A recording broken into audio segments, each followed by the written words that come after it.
Good afternoon student. BSc second year की immunology, microbiology and biotechnology की class start कर रहे हैं अपन। अभी तक अपन इम्यून सिस्टम में काफ़ी कुछ पढ़ लिया था। डिफरेंट टाइप की सेल्स, प्लूरिपोटेंट सेल्स टाइप की पढ़ी थी अपन ने, जो बोन मेरो में बनती है आपके इम्यून सिस्टम की जितनी भी सेल्स हैं। ठीक है, सेल मीडिएटेड इम्यून सिस्टम पढ़ा था। इसके साथ ही ह्यूमरल इम्यून सिस्टम पढ़ा था। आज अपन टॉपिक ले रहे टाइप ऑफ टी सेल। थोड़ा सा ये कंप्लीट हो गए, आज अपन माइक्रोबायोलॉजी स्टार्ट कर देंगे। अपन इसको पढ़ते हैं थोड़ा सा। Type of T cell. देखिए, आपकी बी सेल्स हैं और टी सेल्स। ये जो टी सेल्स हैं आपकी कहाँ बनती हैं? बोन मेरो में। कहाँ बनेंगी ये? Bone marrow. ठीक है, फॉर्मेशन होता है यहाँ पर तो ये बनती हैं। और मैच्योरेशन कहाँ पे होता है? डेवलपमेंट कहाँ पे होता है? डेवलपमेंट होता है थाइमस में, थाइमस ग्लैंड में। ठीक है, बाकी बी सेल भी आपके बोन मेरो में बनती है। टी सेल्स क्या करती हैं? टी सेल का मेनली अपन ने पहले भी वर्क बताया था। टी सेल अदर सेल्स को एक्टिव करती हैं। किसके थ्रू? इंटरल्यूकिन के थ्रू।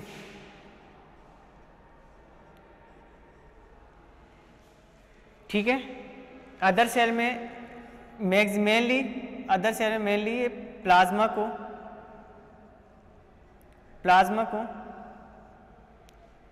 से पहले बी सेल को इंफॉर्मेशन पहुंचाती है, जैसे अपन पढ़ चुके थे ना। उसके बाद प्लाज्मा सेल, फिर प्लाज्मा सेल एंटीबॉडी का फॉर्मेशन करती है। ठीक है, टी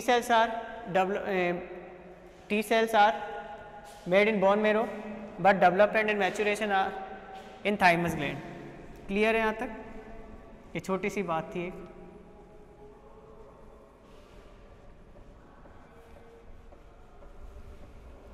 देखिए, डिफरेंट टाइप की टी सेल्स होती हैं जो आपकी ब्लड में सर्कुलेट करती हैं। T cell divided into two type of cell. T regulating cells जो रेगुलेटर का काम करेंगी, रेगुलेट करेंगी। टी इफेक्टर सेल्स जो इफेक्टिव होती हैं, जो खुद ही क्या करती हैं? एंटीजन को किल करने का वर्क करती हैं। टी रेगुलेटिंग सेल्स में आपके आती है टी हेल्पर सेल्स और टी सप्रेशर। हेल्पर सेल्स के बारे में अपन ने पढ़ा था। टी हेल्पर सेल्स क्या करती हैं? आपके इंटरल्यूकिन के थ्रू इंफॉर्मेशन फेगोसाइटोसिस से लाती हैं, और इसके बाद ये टी हेल्पर सेल्स आपकी टी सेल के पास इंफॉर्मेशन पहुंचाती हैं। वहाँ से फिर आपके पास कहाँ पहुँचती है? बी लिम्फोसाइट पे, फिर बी लिम्फोसाइट से प्लाज्मा में। टी सप्रेशर सप्रेस करती है किसी भी इन्फेक्शन को। T cytotoxic sales.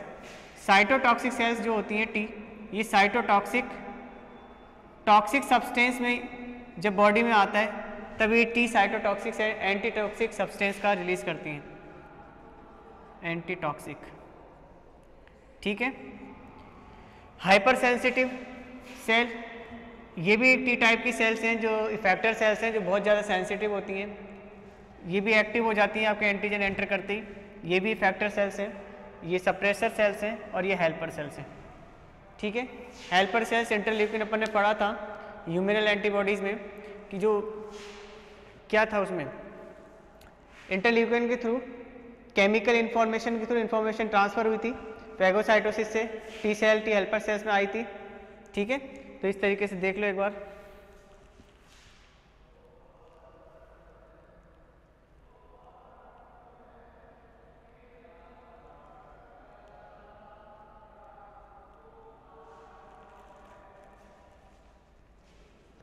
ठीक है, टी सेल्स रेगुलेटिंग, मेनली ये रेगुलेटिंग सेल्स होती है, मेनली जो वर्क करती हैं, जिसमें आपने देखा हो टी हेल्पर सेल्स क्या करती हैं? बी लिम्फोसाइट को बनाने को भी क्या करती हैं? एक्टिव क्या करती हैं? इंक्रीज करती हैं। बी लिम्फोसाइटिक डेवलपमेंट को, लिम्फोसाइटिक डेवलपमेंट को क्या करती है, ये इंक्रीमेंट करती है, फास्ट करती है ना, तो इस तरीके से भी इससे हेल्प करती है। इसके साथ ही फैगोसाइटिक सेल्स को, फैगोसाइटिक सेल्स को जो क्या करती हैं, फैगोसाइटिक सेल्स को भी क्या करेंगी, ये एक्टिव करती हैं, जिस वजह से फैगोसाइटिक सेल्स फैगोसाइटोसिस की रिएक्शन करें, उसमें हेल्प भी करते हैं फैगोसाइटिस को, फैगोसाइटिक सेल्स को, फैगोसाइटिक जो सेल्स होती हैं उसको आपके एंटीजेंस को या एंटीजन इफेक्टेड सेल्स हैं उनको सर्च करने में। ठीक है, तो इस तरीके से ये है आपका।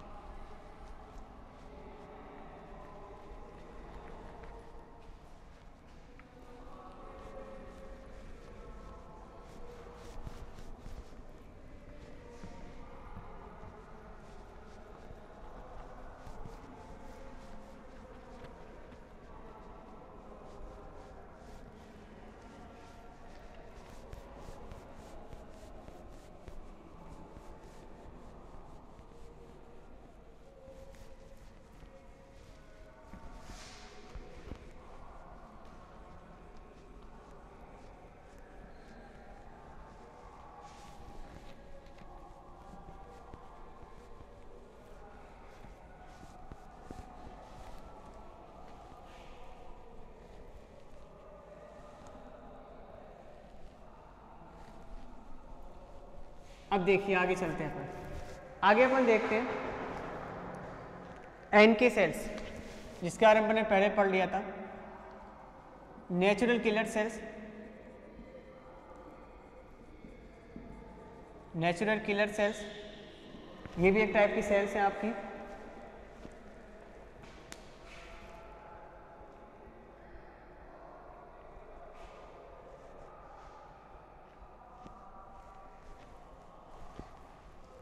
NK cells, natural killer cells, first ये आपकी जो एक, इसके अलावा आपके थर्ड नंबर की, आपके फर्स्ट सेकंड नंबर की है, second number first third number की आपकी हो गई नल सेल, यानी एक तो होगी आपकी किलर सेल्स और एक होती है नेचुरल किलर सेल्स। तो नल सेल्स आपकी नेचुरल किलर सेल्स होगी और एक आपकी होती है किलर सेल्स।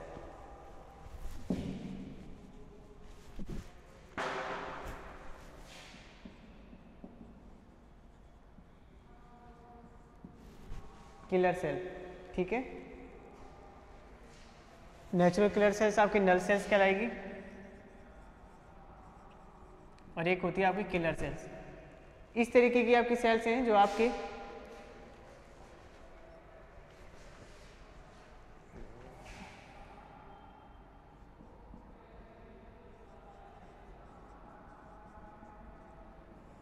ये आपकी natural killer cells T cytotoxic type की सेल्स होती है जो कि एंटी टॉक्सिक सब्सटेंस का, जैसे मैंने भी बताया था, साइटोटॉक्सिक टी सेल्स होती हैं जो एंटी टॉक्सिक सब्सटेंस, जो जब भी आपके वायरल, जबकि आपके कोई केमिकल के फॉर्म में एंटीजन आता है, एक टॉक्सिक सब्सटेंस के फॉर्म में एंटर करता है, या फिर आपके वायरल जो डिजीज़ होती हैं जो आपके टॉक्सिक सब्सटेंस बनाती है, उन टॉक्सिक सब्सटेंस पर एंटी टॉक्सिक सब्सटेंस के थ्रू उनको सप्रेस करता है, उनको किल करने का वर्क करता है।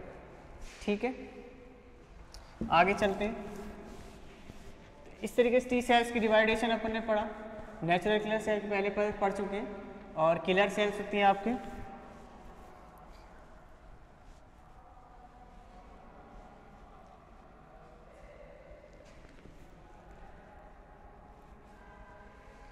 इसके साथ ही होती है आपकी मास्ट सेल्स।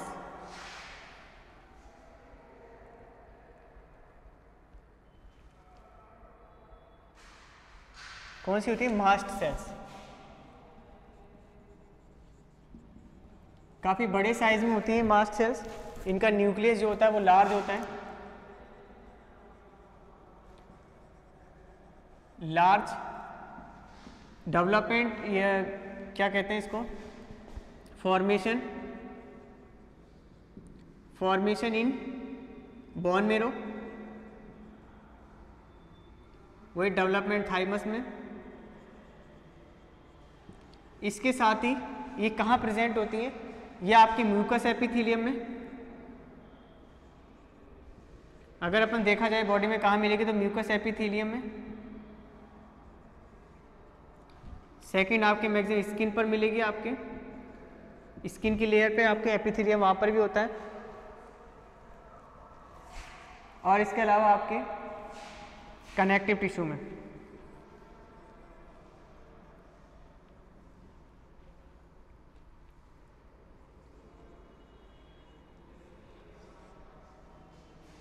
कनेक्टिव टिश्यू, ठीक है। मसल्स एपिथेलियम, म्यूकस एपिथेलियम में, स्किन में और कनेक्टिव टिश्यू में। ये आपके यहाँ पे कौन क्या मिलती है, आपके मास्ट सेल जिसका फॉर्मेशन बोन मैरो में होता है, डेवलपमेंट थाइमस में होगा।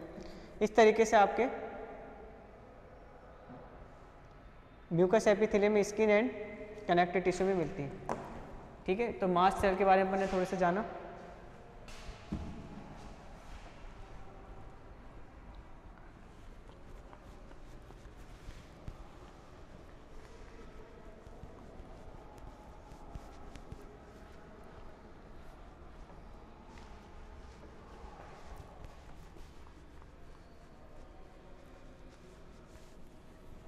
इसके बाद आती हैं फिर डेंड्राइटिक सेल्स।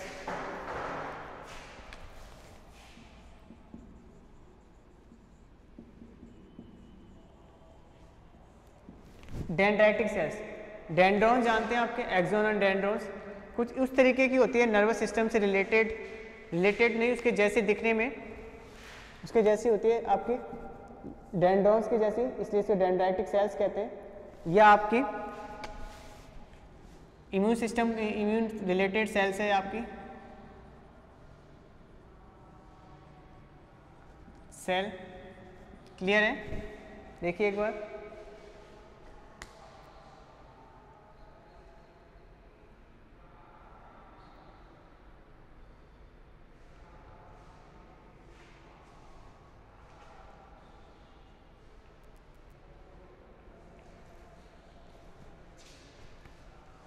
ये कहाँ मिलेगी आपके लैंगरहैंस सेल्स में।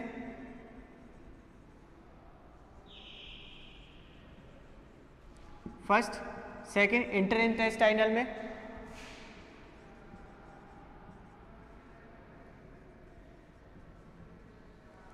इंटरइंटेस्टाइनल के अलावा आपके कहाँ मिलेगी ये,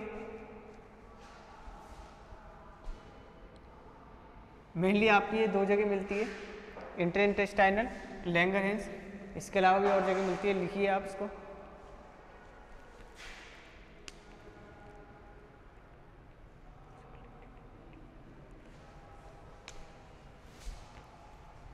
लिखा लैंगरहैंस सेल्स, इंटरइंटेस्टाइनल, इंटरडाइजेस्टल,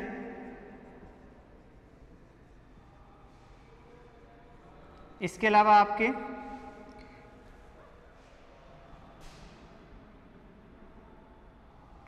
इंटरडाइजेस्टल के बाद आपके आता है, देखो एक बार, circulatory dendritic.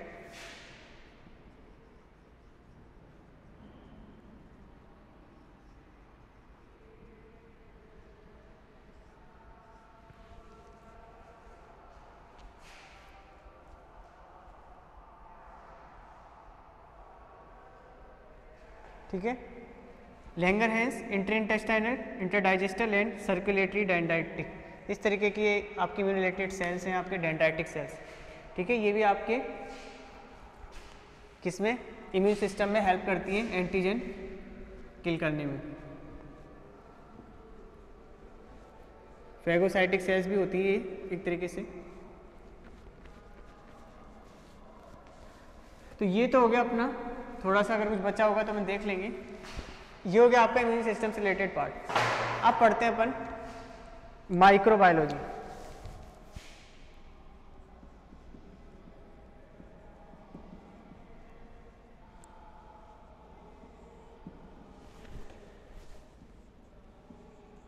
Microbes,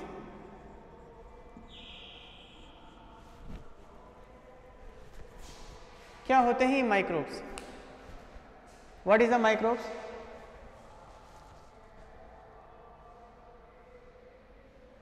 We cannot see with naked eyes without microscope. They cannot see, इन्हें देख नहीं सकते अपन विदाउट माइक्रोस्कोप के. That's called as a microbes. Any organism को, which organism are very small,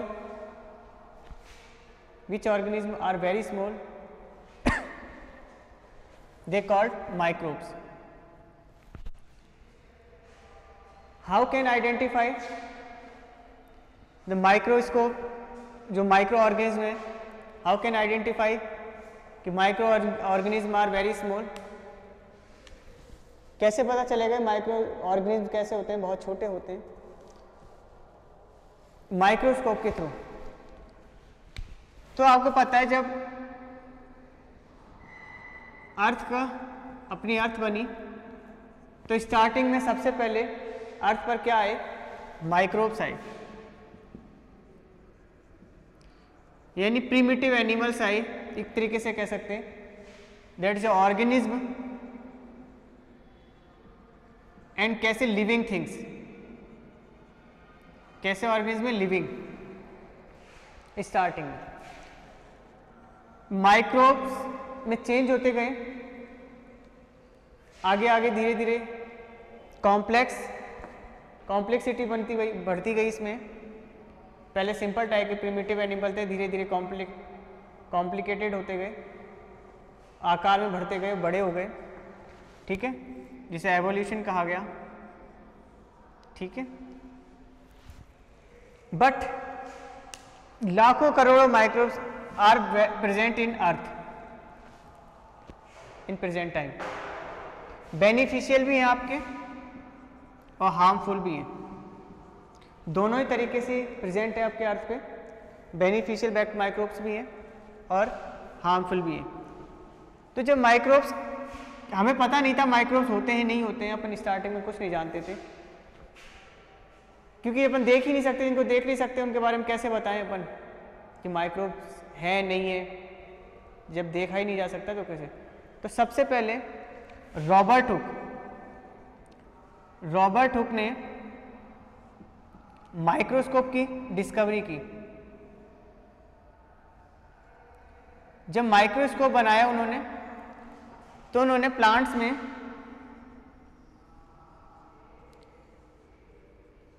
pigment देखा, क्लोरोफिल.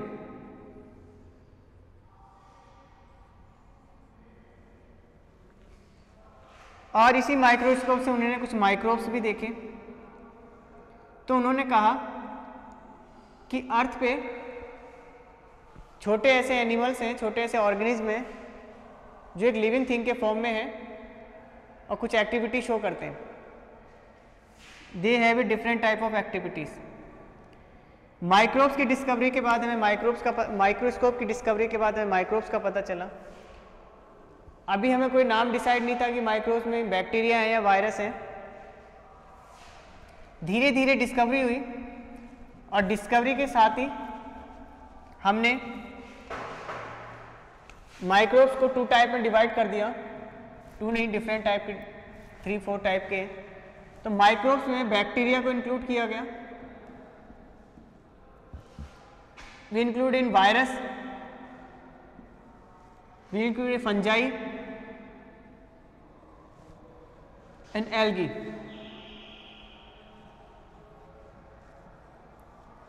फंजाई और algae को plant में अपन, और इसको अपन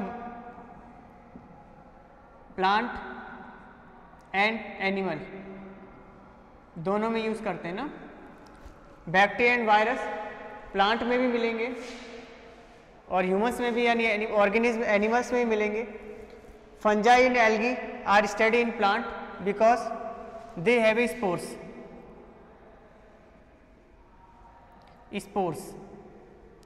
स्पोर रखते हैं ये, इस वजह से इनको प्लांट में स्टडी की जाती है. Bacteria and virus, fungi and algae, ये माइक्रोब्स, इनको अपन आंखों से नहीं देख सकते. ठीक है, फंजाई को और एल्गी को तो फिर भी देखा जा सकता है, इनको तो बिल्कुल ही नहीं देख सकते अपन, बहुत ही वेरी स्मॉल साइज के होते हैं। तो रॉबर्ट हुक ने माइक्रोस्कोप की खोज की, इसी से उन्होंने बैक्टीरिया के बारे में पता लगाया। धीरे धीरे डिफरेंट टाइप के बैक्टीरिया वायरस मिलते गए, लेकिन इन्होंने तो सिर्फ माइक्रोस्कोप खोजा, डिस्कवरी की, और माइक्रोस्कोप से उन्होंने कुछ देखा। जैसे कि मैंने बताया क्लोरोफिल उन्होंने देखा और कहा कुछ ग्रीन पिगमेंट जैसा कुछ है प्लांट अंदर, कुछ एक पिगमेंट है, ठीक है। माइक्रोब्स के बारे में वो नहीं बता सके, उन्हें लगा, देखा तो सही कि क्या है, लेकिन वो ये नहीं, माइक्रोब्स नहीं बता सके कि बैक्टीरिया है क्या है। तो आपके बाद इसके बाद एक साइंटिस्ट आते हैं, लुईस पास्चर।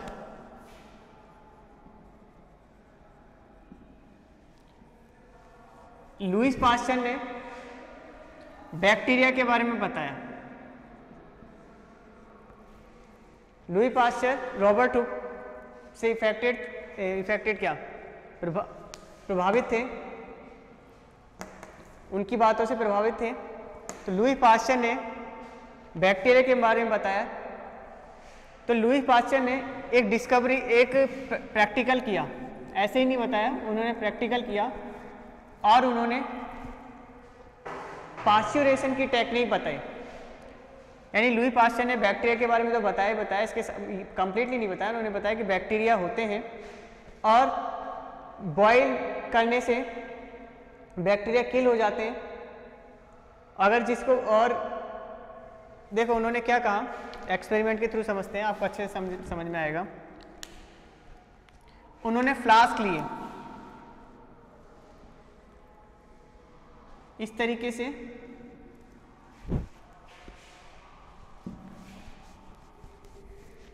एक लुईस पास्चर ने एक्सपेरिमेंट किया, आप छोटी क्लास में पढ़ते हैं लुईस पास्चर एक्सपेरिमेंट। उन्होंने 2 फ्लास्क लिए,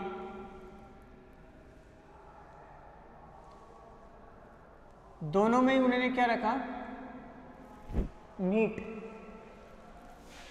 एक की जो ट्यूब है उसको सीधा रखा और एक को एस शेप में कन्वर्ट कर दिया, और दोनों में ही मीट सूप रख दिया। मान लो मीट सूप, शुगर सूप, कुछ भी रख दो, ठीक है। मीट सूप रखा। अब इन्होंने क्या किया, इसको गर्म किया।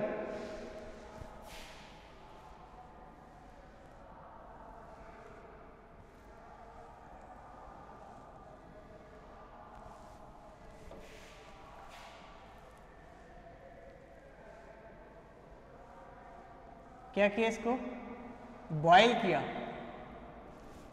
बर्नर के थ्रू। बर्नर के थ्रू क्या किया,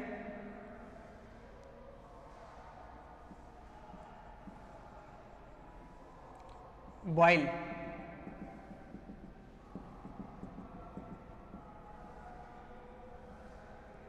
बॉयल करने के बाद उन्होंने देखा, कुछ देर बाद उन्होंने देखा ये फर्स्ट नंबर का फ्लास्क है, ये सेकंड का है, ये फर्स्ट है, ये सेकंड है। तो फर्स्ट नंबर के फ्लास्क में कुछ ऑर्गेनिज्म दिखे, उन्हें कुछ कलर शो हुआ, जबकि सेकंड नंबर के फ्लास्क में ऐसा कुछ नहीं हुआ।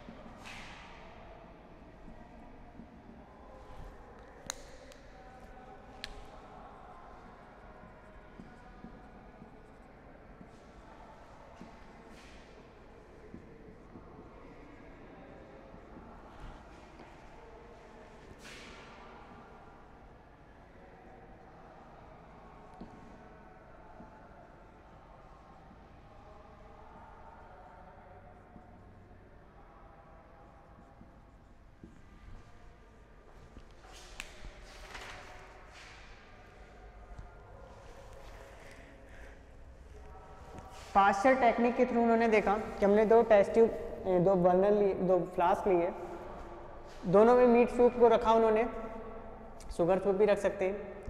अब देखा एक को तो नेक सीधी थी, एक की एस शेप थी, इसको गर्म किया। गर्म करने के बाद उन्होंने देखा कि जिसकी सीधी नेक थी उसमें कुछ डिफरेंट टाइप के बैक्टीरिया, डिफरेंट टाइप के ऑर्गेनिज्म आ गए हैं, जबकि जो एस शेप की थी उसमें कुछ नहीं आया। इसका मतलब क्या पता चलता है इस बात से? फर्स्ट थिंग कि बैक्टीरिया, भले ही इसमें अगर बैक्टीरिया होते, फर्स्ट थिंग में बॉयल करके हमने क्या किया हमने एक्सपेरिमेंट के थ्रू हमने बॉयल क्यों किया?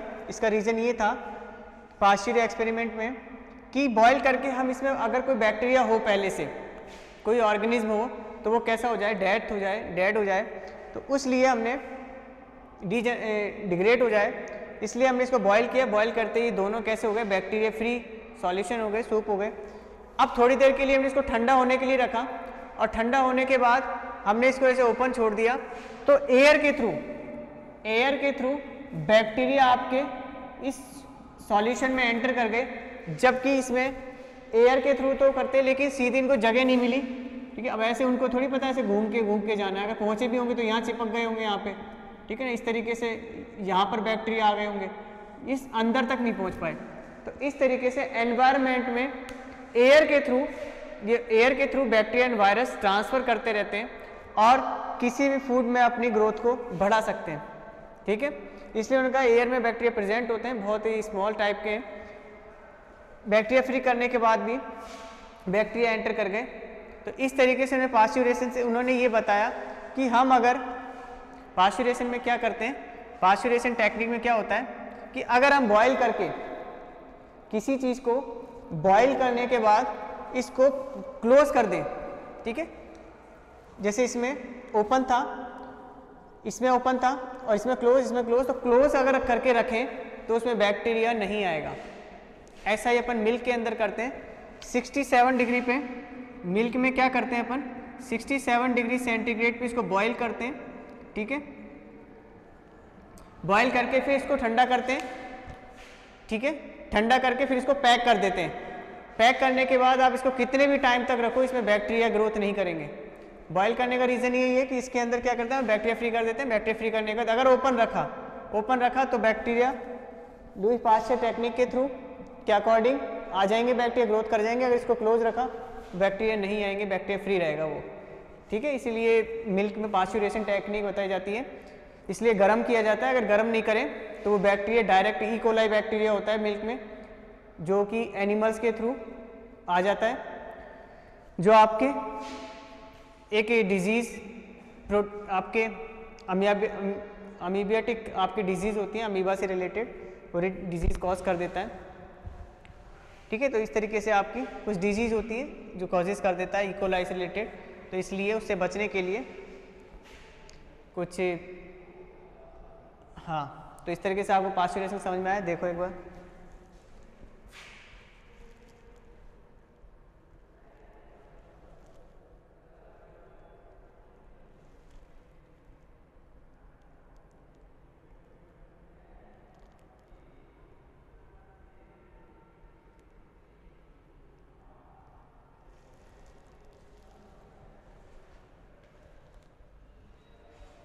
रब कर दें इसका।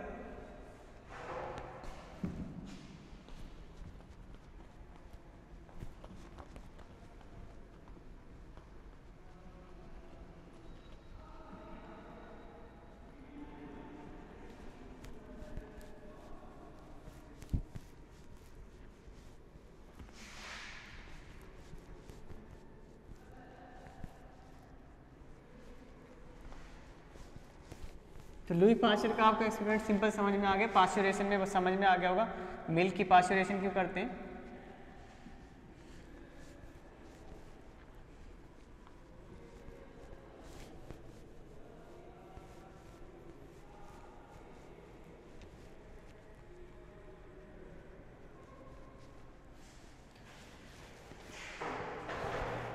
ब्रांच ऑफ माइक्रोबायोलॉजी की बात करते हैं, इससे पहले थोड़ा सा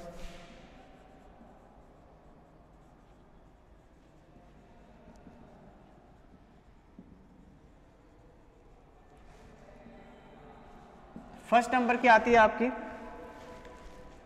बैक्टीरियोलॉजी,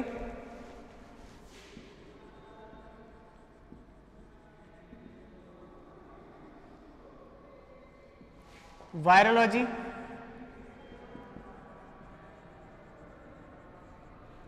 थर्ड नंबर की आती है बैक्टीरिया से रिलेटेड है बैक्टीरियोलॉजी, फाइकोलॉजी,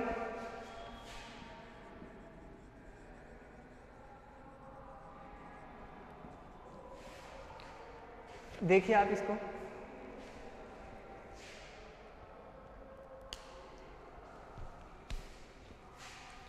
माइकोलॉजी,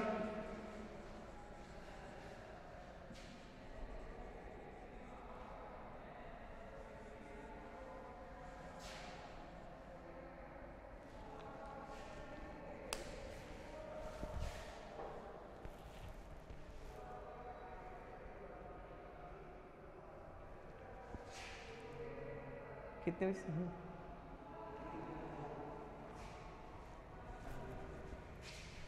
ठीक है। तो bacteriology study of bacteria,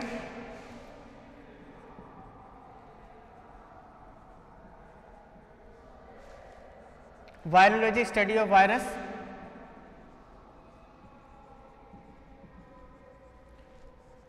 phycology में आपके फंजाई आएगा आपके,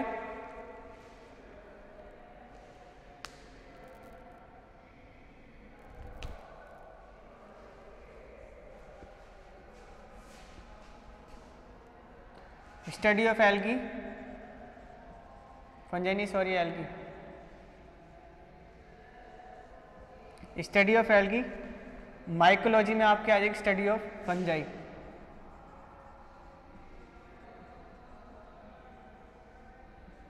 ठीक है, देखिए एक बार,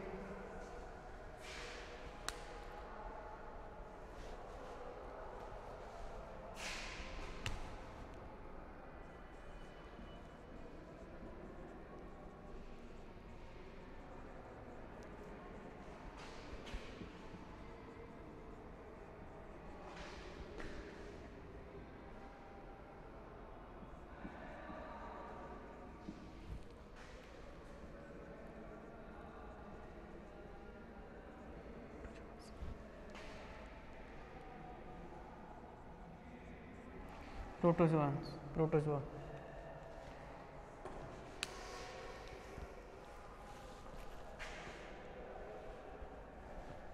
देख लो। ब्रांच ऑफ माइक्रोलॉजी में बैक्टीरियोलॉजी में स्टडी ऑफ बैक्टीरिया, वायरोलॉजी में study of virus, phycology study of algae, mycology में study of fungi and yeast and protozoology में आपके प्रोटोजोन्स का स्टडी की जाती है। ठीक है, देखो एक मिनट,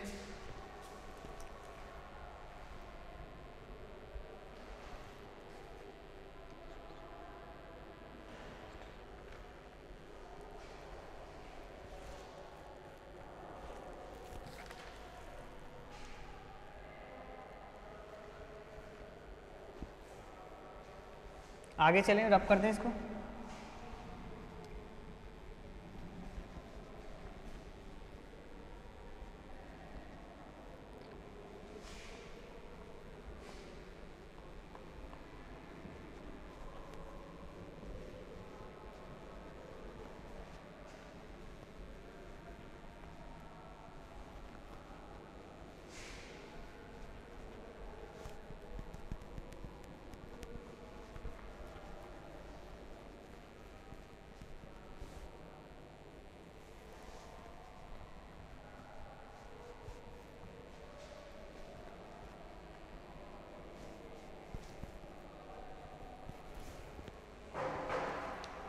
ब्रांचेस ऑफ माइक्रोबायोलॉजी हो गया आपके। तो समझ में आया, माइक्रोबायोलॉजी में अपन ने ब्रांचेस ऑफ माइक्रोबायोलॉजी के बारे में देखा। Which branch are study in microbes,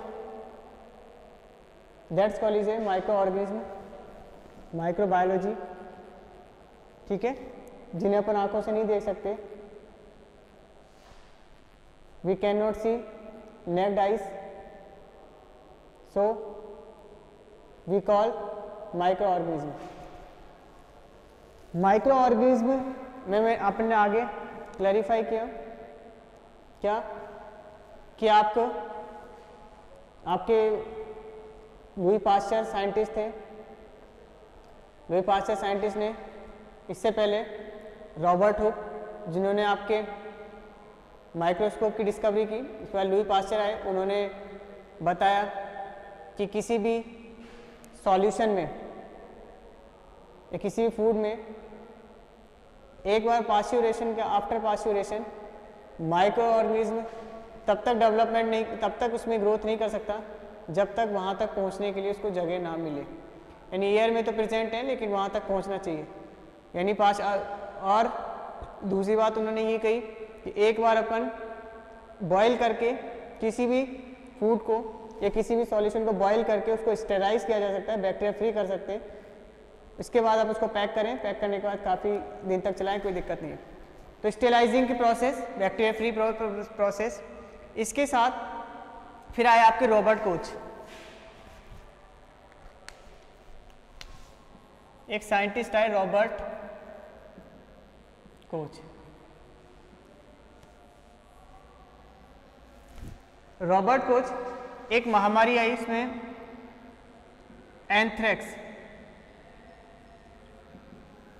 anthrax नाम का एक बैक्टीरिया,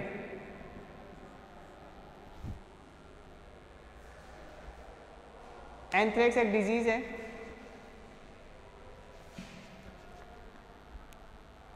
इसके वैक्सीनेशन का काम किया।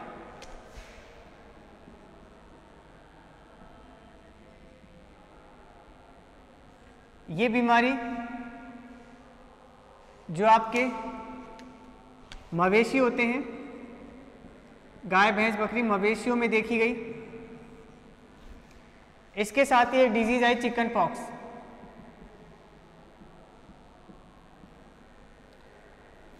ये भी खतरनाक एक डिजीज थी जो कि आपकी इसके लिए भी इन्होंने वैक्सीनेशन का काम किया। इन्होंने नहीं, चिकन पॉक्स के लिए वैक्सीनेशन का काम एडवर्ड जेनर ने किया।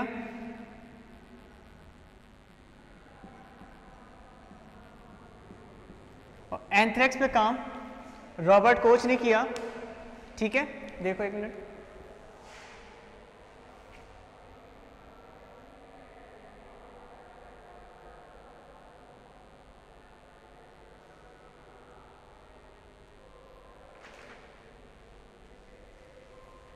देखा, एक साइंटिस्ट आपके एडवर्ड जेनर है जो कि वैक्सीनेशन के फादर कहलाते हैं, आपके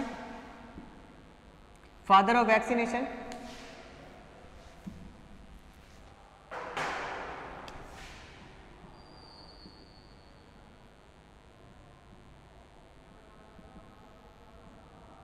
फादर ऑफ वैक्सीनेशन। और ये एंथ्रेक्स जो एक मवेशियों में, गाय भैंस बकरियों में एक डिजीज फैली एंथ्रेक्स, उसके लिए इन्होंने वैक्सीन बनाई। उसके लिए किसमें? रॉबर्ट कोच ने। रॉबर्ट कोच ने एक अवधारणा दी, एक थ्योरी बताई उन्होंने क्या कहा, रब करके बताते हैं आपको।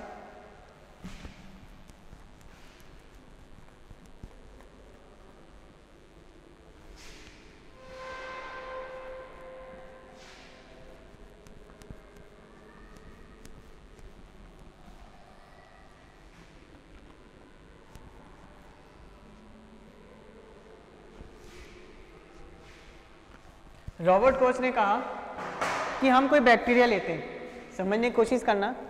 तो वो एडवर्ड जेनर, कितने साइंटिस्टों के नाम हो गए? लुई पास्चर, पहले तो Robert Hooke, Louis Pasteur, Edward Jenner and Robert Koch. 4 type के साइंटिस्ट हैं माइक्रोबायोलॉजी से रिलेटेड हिस्ट्री के अंदर। Father of vaccination Edward Jenner, जिन्हें स्मॉल पॉक्स के लिए, आप चिकन पॉक्स नहीं, सॉरी स्मॉल पॉक्स, सॉरी वो रब कर लेना, जो आपके एडवर्ड जेनर थे स्मॉल पॉक्स के लिए, ठीक है, वैक्सीन बनाई थी ना, छोटी माता। ठीक है, रॉबर्ट कोच की थ्योरी में उन्होंने कहा कि हम किसी बैक्टीरिया को लें मान लो एक बैक्टीरिया है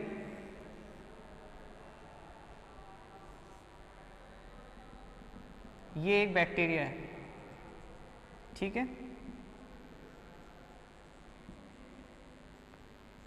इस बैक्टीरिया को हम क्या करते हैं, उन्होंने क्या कहा साइंटिस्ट, इन्होंने क्या थ्योरी रही, इसको हम कल्चर करा के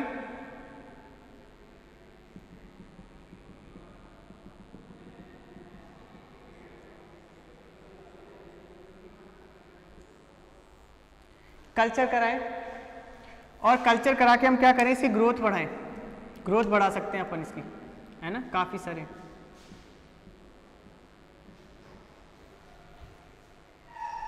we can increase in number of quantity of bacteria by culture technique, ठीक है, सारे बैक्टीरिया हैं। अब क्या करना है, इन बैक्टीरिया को एक हेल्दी ह्यूमन में एंटर कराना है, ठीक है। मान लो ये हेल्दी ह्यूमन मान लेते हैं,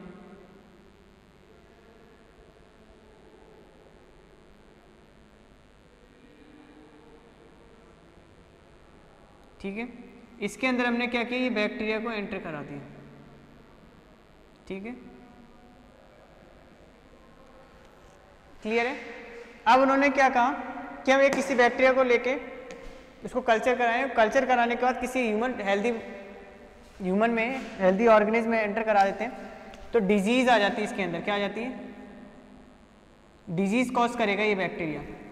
आफ्टर डिजीज कॉजिंग ये अपनी क्या करेगा, पॉपुलेशन को बढ़ाएगा, नंबर ऑफ बैक्टीरिया को इंक्रीमेंट करेगा।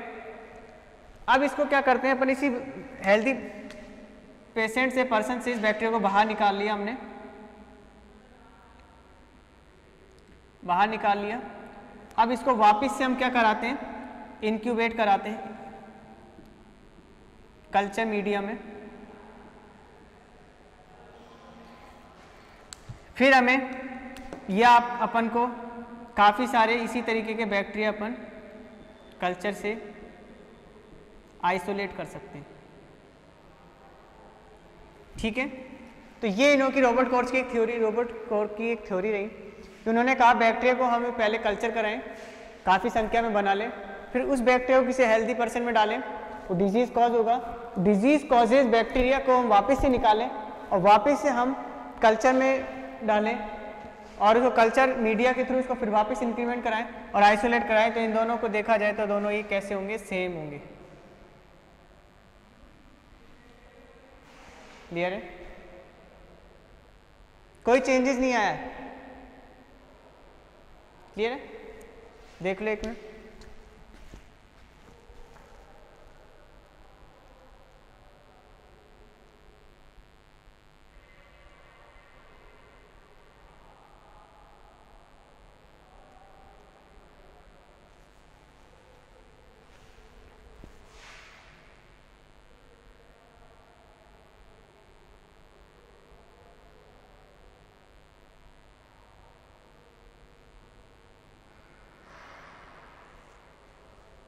रब कर दे, समझ में आ गया। रॉबर्ट कोच और एडवर्ड जेनर दोनों ने साथ मिलकर काम किया, रॉबर्ट कोच ने ये चीज़ें बताई, ठीक है। इसको रब करते हैं।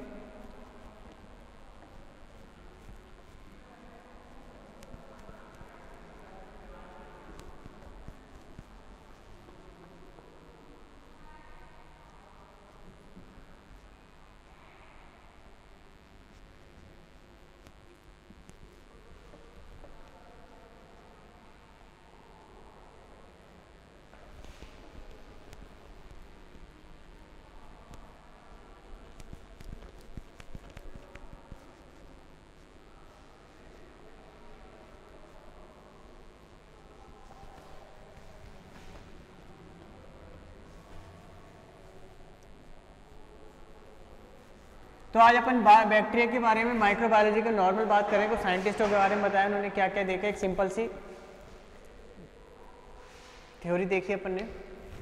अब देखिए क्या होता है, एडवर्ड जेनर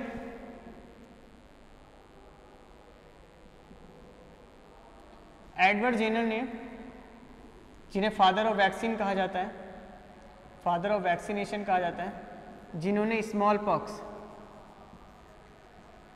पॉक्स एक महामारी के आज से 200 साल पहले पैंडेमिक के फॉर्म में आई थी।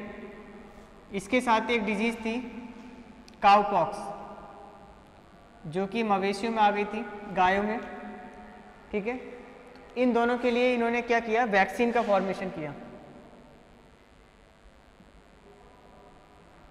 इसे स्मॉल पॉक्स को चेचक भी कहते हैं, ठीक है।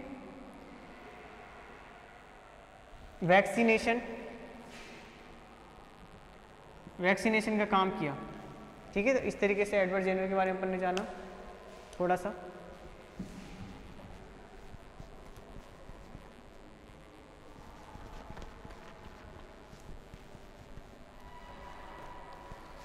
देखिए बैक्टीरिया, मैंने आपको बताया था, अपन बैक्टीरिया और वायरस दोनों में डिफरेंशिएशन क्या है, छोटा सा अगर अपन देखें, जब हम माइक्रो ऑर्गेनिज्म की बात कर रहे हैं, एल्गी एंड फंजाई, दोनों में डिफरेंशिएशन क्या है, यही पढ़े अपन, माइक्रो ऑर्गेनिज्म ने दोनों को इंक्लूड किया था, ठीक है।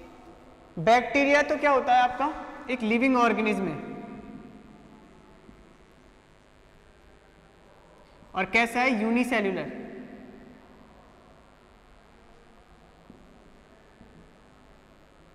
यानी सिंगल सेल लाइक स्ट्रक्चर है। Virus not a living not a non living, connective link है लिविंग एंड नॉन लिविंग की।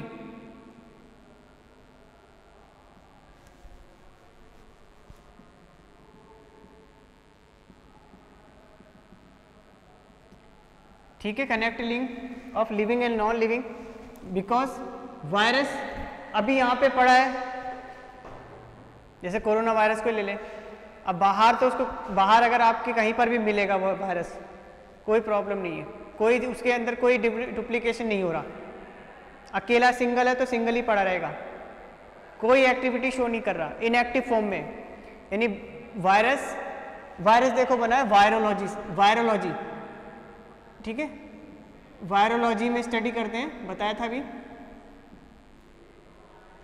और जो वायरो है वर्ड, वायरल, वो एक टॉक्सिक से रिलेटेड है, टॉक्सिक सब्सटेंस।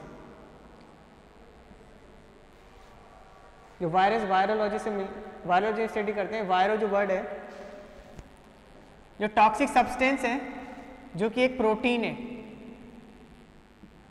छोटी सी बात कर रहे हैं, थोड़ी समझने की कोशिश करना।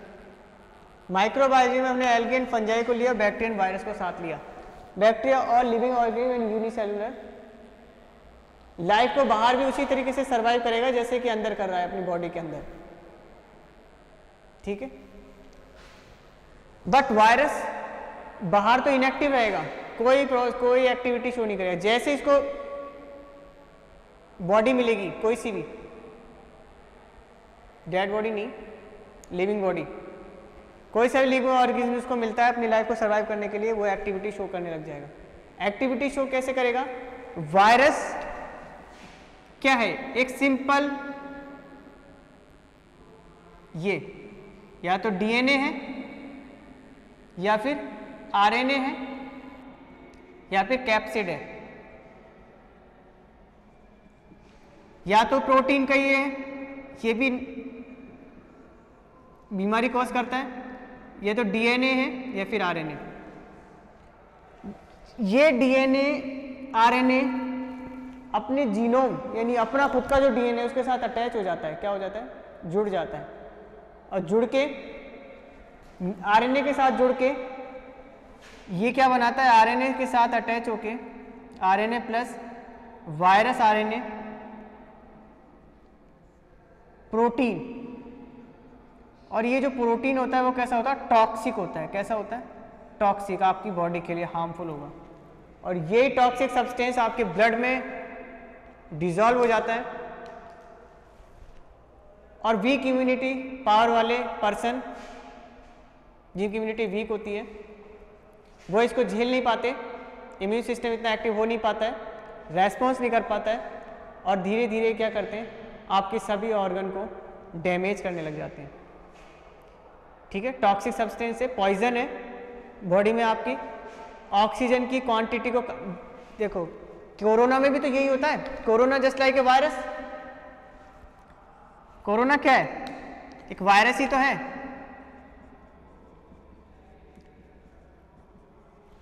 कोरोना वायरस है। कोरोना क्या डिजीज है? कोविड-19। कोविड-19 एक वायरस ही तो है। कोरोना तो डिजीज का नाम है ना। कोविड-19 एक वायरस है जो सार्क वायरस का है, ग्रुप का है, सार्क ग्रुप ऑफ वायरस है। तो ये क्या आपको पता है, ये बॉडी के अंदर जब जाता है ये वायरस, तो दो तरीके से इसमें स्टेरॉइड दिए जाते हैं।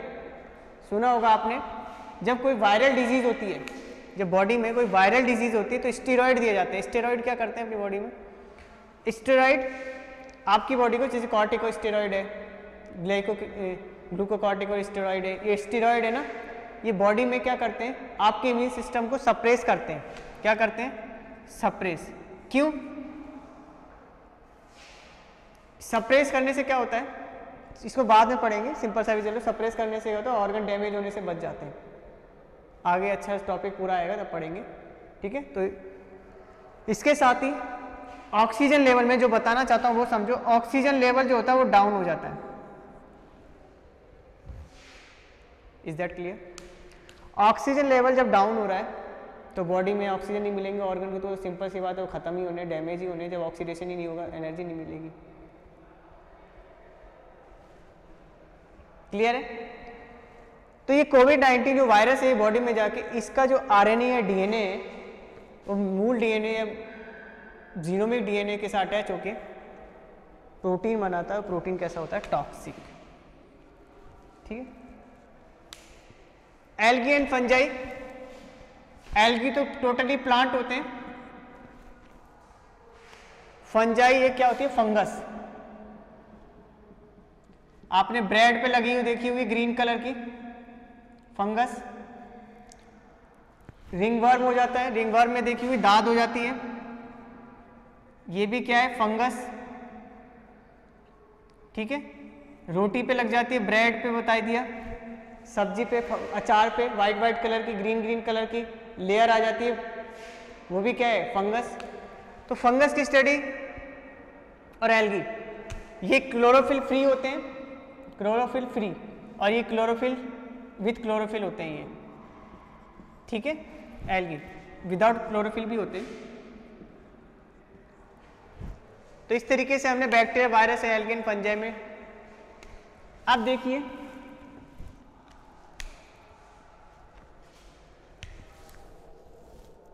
ह्यूमन वेलफेयर में बात करते हैं, इंपॉर्टेंस ऑफ माइक्रोब्स। माइक्रोब का इंपॉर्टेंस क्या है? देखिए सबसे पहला इंपॉर्टेंट तो ये बायोटेक्नोलॉजी में यूज होता है।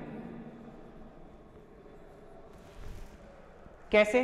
बायोटेक्नोलॉजी में आपके जो एनिमल्स हैं, कौन से एनिमल्स, किस टाइप के एनिमल्स? आपके जो आपके जीनोमिक एनिमल्स होते हैं, आपके बायोटेक्नोलॉजी के थ्रू आपके डिफरेंट टाइप के जीन से मिलके बनते हैं। क्या कहलाते हैं वो एनिमल्स? आपके बताते हैं। इसके साथ ही आपके मेडिसिन में,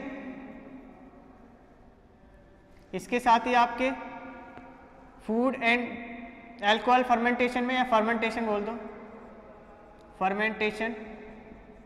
इसके साथ ही आपके 4th नंबर पे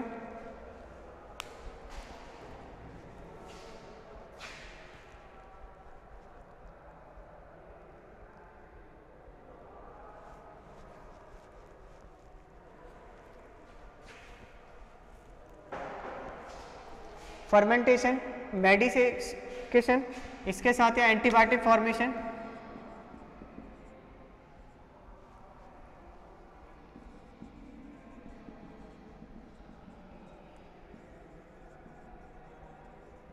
एंटीबायोटिक फॉर्मेशन,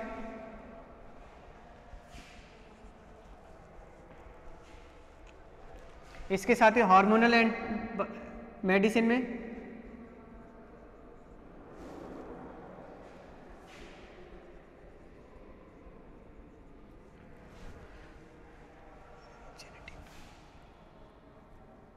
बायोटेक्नोलॉजी में आपके दो डीएनए डिफरेंट डिफरेंट टाइप के मिलके आपके ट्रांसजेनिक एनिमल्स का फॉर्मेशन होता है। याद आ गया, ट्रांसजेनिक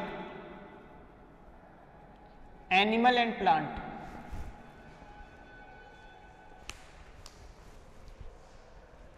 इसके साथ ही आपके फर्मेंटेशन में फूड, अल्कोहल, ठीक है, अल्कोहल वगैरह का फर्मेंटेशन होता है। ये जो फर्मेंटेशन होता है ये होता है एनारोबिक। कैसा होता है? एनारोबिक, रेस्पिरेशन के थ्रू, ठीक है, जिसमें आपके देखिए रेस्पिरेशन, एनारोबिक रेस्पिरेशन होता है जो बैक्टीरिया के थ्रू होता है। फिर absence of O2, absence of O2 के एब्सेंस में एंटीबायोटिक, पेनिसिलिन वगैरह जो बैक्टीरियल अदर बैक्टीरिया के क्या करते हैं, इनिबिट करते हैं, उसको ग्रोथ को बढ़ाते हैं। एंटीबायोटिक क्या करती है, आपकी बॉडी में जाके अदर बैक्टीरिया हो रहे हैं उसकी ग्रोथ को खत्म नहीं करेगी, ऐसा नहीं खत्म कर, उसको क्या कर देगी, रोक देगी। तो धीरे जब डेवलपमेंट नहीं हुआ धीरे धीरे वो अपने आप ही खत्म होते चले जाएंगे। समझ रहे हो ना? एंटीबायोटिक ये नहीं कि किल कर देगी, जाके किल करने का काम तो आपका इम्यून सिस्टम ही करेगा, लेकिन उसकी ग्रोथ को क्या कर देगी, लिमिट कर देगी। 100 हैं तो 100 ही रहेंगे और धीरे धीरे आपका इम्यून सिस्टम वर्क करता रहेगा, उन 100 को खत्म कर देगा, आपके डिजीज फ्री हो जाएगी, बैक्टीरियल डिजीज फ्री हो जाएंगे। इनिबिट कर देती है, रोक देती है। पेनिसिलिन भी यही काम करती है, अदर बैक्टीरिया की डेवलपमेंट को रोकने का काम करती है। क्यों? क्योंकि एक सब्सटेंस रिलीज करते हैं बैक्टीरिया, एंटीबायोटिक भी अपने आप में बैक्टीरिया है, सब्सटेंस रिलीज करेंगे, उसको इनिबिट करेंगे, रोकेंगे।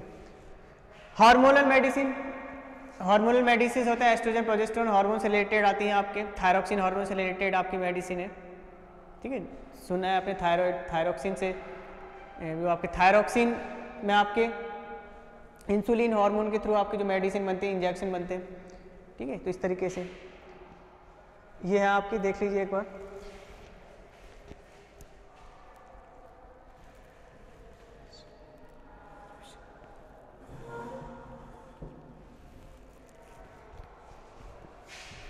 इसके साथ ही वेरी इंपॉर्टेंट, माइक्रोब्स का यूज़ कहाँ होगा आपके, अभी कहाँ हो रहा है नॉर्मली, याद हो तो वैक्सीनेशन में। वैक्सीनेशन क्या होती है बताई थी ना मैंने, पढ़ाया था वैक्सीनेशन, ठीक है। इसके साथ ही आपका प्रिजर्वेशन, जीन क्लोनिंग में,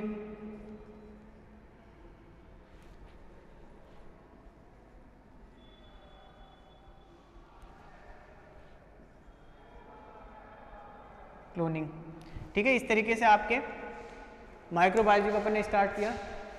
अब इसको आगे अच्छे से पढ़ेंगे, नेक्स्ट क्लास में इसके आगे का टॉपिक देखेंगे, आगे का देखते हैं कैसा क्या रहता है, ठीक है। आज के लिए इतना ही, थैंक यू।